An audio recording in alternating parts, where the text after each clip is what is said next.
guys, so today we're going to be talking all about color.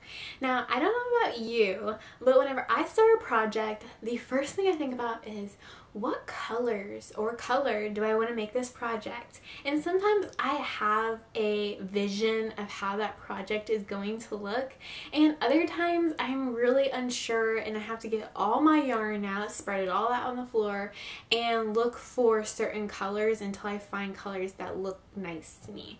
So sometimes it's really easy and sometimes it's a little bit more difficult. And I wanted to make this video because I know there's some people out there who struggle with picking out colors pretty much all the time, and I thought I would do this video to be a little bit helpful and maybe give you some tips and tricks that I use whenever I'm struggling with picking out colors for my next project. Because to me, color should be fun. You should have fun when you pick out your yarn, the different fibers, the different colors, all that stuff. It should be fun to you. So my first tip is to go on Pinterest and look up color swatches. Just because you're not painting your room, your house, whatever, doesn't mean you can't take advantage of paint swatches and color swatches. They often will pair up nice colors together and show you a look, what it's inspired by, what tones they use, you know, cool tones, warm tones, neutral tones, and they'll all keep it in that general family. So if you're wearing more of a cool tone sweater, you can look up cool tone color swatches.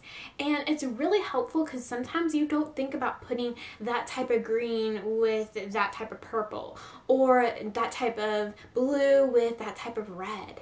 And it looks beautiful, but maybe you would have never even thought about pairing those colors together because it just never crossed your mind. So that's why I love using Pinterest for color swatches or paint swatches.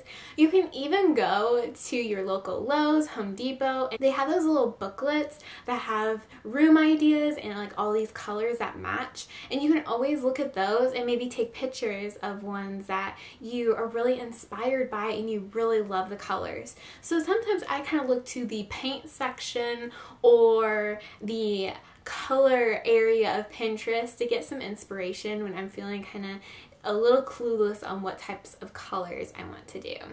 The second place I find inspiration is by going outside.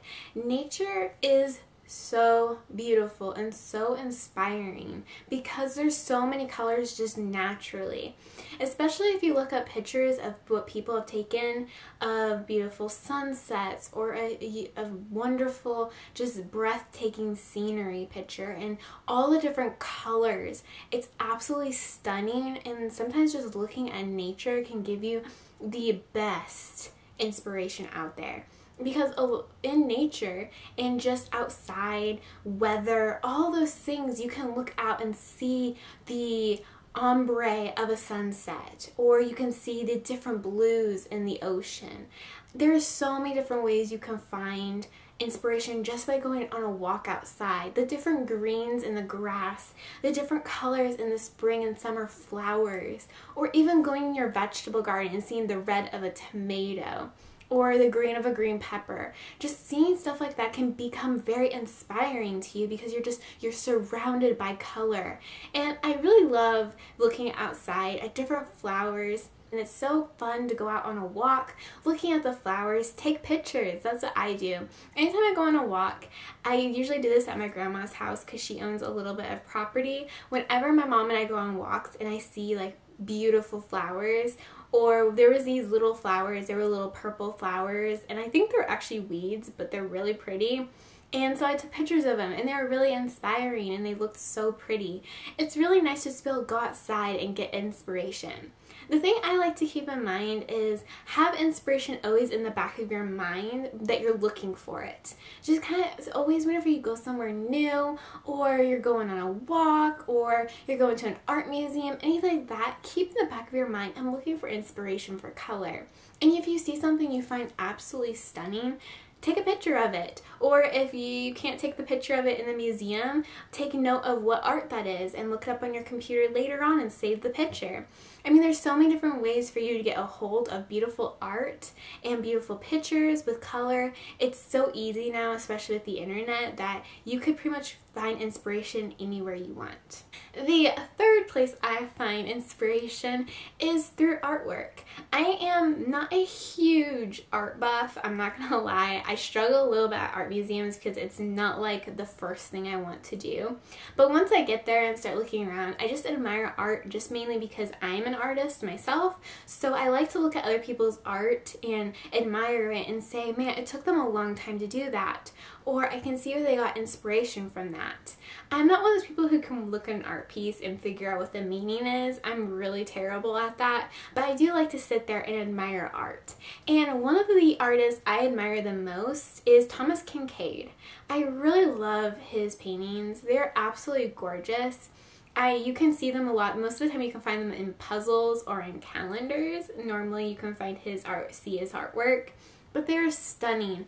I love his pictures of houses, or he's gone around the world and has done beautiful pictures. And the one I'm actually going to kind of show you today is every year.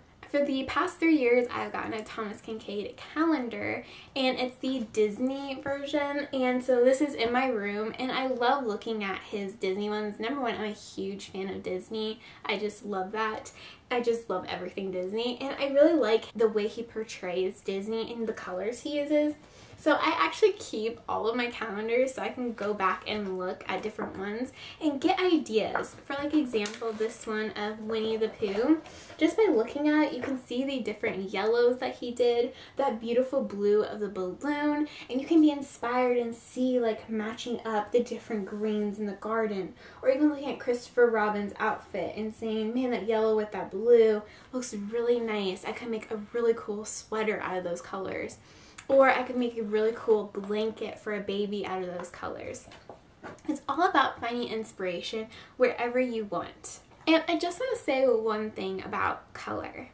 It really bothers me that some people think that they're not good at color, and so they seek someone else to pick out their colors for them.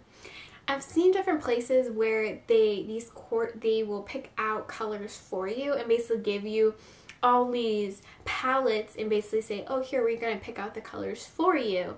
And I think that's fine because, you know, I do encourage like looking at paint swatches, but I don't think it's so important to depend on, I don't think you should depend on those because you are a unique person. You may like different colors than other people, and that is okay. You need to use crocheting, knitting, anything you use to create art, and create something that makes you happy, that makes you smile, not something that you're hoping everyone's gonna love because, you know, you just want to impress everybody. That's okay if you want to impress people, but don't let that make your decisions for you.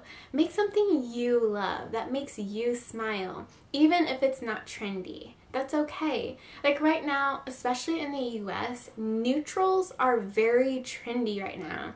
And I'm not a huge fan of neutrals. I like neutrals to a point, but I've also learned to embrace some color in my life because color makes me really happy and it just brightens up my day and brightens up my life. So I kind of lately been moving more towards using brighter pinks, brighter blues, brighter purples, and having fun with it. I think it's so important to make what makes you happy, not what's going to make everyone else happy, unless of course you're making something for them or you're making items to sell and you know that these colors are trendy. That's a little bit different, but when you're making something for yourself, make sure you're making it what you want and not what other people want.